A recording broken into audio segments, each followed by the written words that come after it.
Bismillahirrahmanirrahim. Barlıq hamd və sənət Cənab-ı Allahqa bolsun. Şundaqla Peyğəmbərimizə, ail təvabuatlarına və onunğa taki qiyamətgacha ergəşkənlərə durud salamlar bolsun. Bu günah rozunu qəsdən buzuşqa berib taqılıdı. Cima qılmasını yep içiş, qaraş, quchoqlash və suyish qatarlıq ishlar bilan ma'ni chiqib ketgan bolsa, roza sunudu. Roza sundirish bilan gunohkor bo'ladi.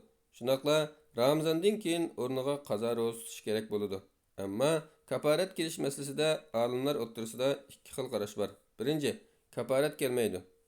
Nima uchun kaparat kelmaydi deganda, bu xuddi so'yganga o'xshash to'liq jinsiy munosabat darsiga yetmagan bir ishdir. Kaparat vojib bo'lmaslik asli hukmdir. Quchoqlash bilan ma'ni chiqsa, kaparat vojib deydiganga aniq dalil yo'q. Yoki musulmonlarning ijmosimi yo'q. Qarash, quchoqlash va suyishni jimoga qiyos qilish to'g'ri bo'lmaydi. Chunki bu jimoga o'xshamaydi. Jimoda ma'ni chiqmasimi kaparat keladi. Zina jazosi isbotlanadi. İmam Navaviy mundaq deydi: Rozini jimodan boshqa yeb ichish, anonizm, ma'ni chiqarish, ma'ni chiqib ketkish quchoqlash qatorliq ishlar bilan buzib etsa kaparat kelmaydi. Chunki kaparat vojib bo'lishi jimoga kelgandir.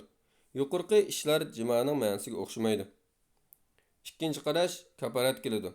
Bu qarashdagilar quchoqlash, qarash, suyish qatorliq ishlarni jimoga qiyos qilgan. Bu qarashga asosan Ramazon rozasini jimo va undan boshqa ishlar bilan qasddan sundirib o'tgan taqdirda qazosini qilish bilan birga kaparat berishi vojib bo'ladi. Kaparatning tartibi tövendikçe. Birinci, bir qul azat qilish. Ammo hozir bu davrimizda yo'q ish. Ikkinchi, qul azat qilinmagan kishi arqa-arqadan 2 oy roza tutish kerak. Bu 2 oyni uzib qo'ymasqa, hatto 1 yoki 2 kun qolganda uzib etsimi, ya'ni yangidan boshlash kerak.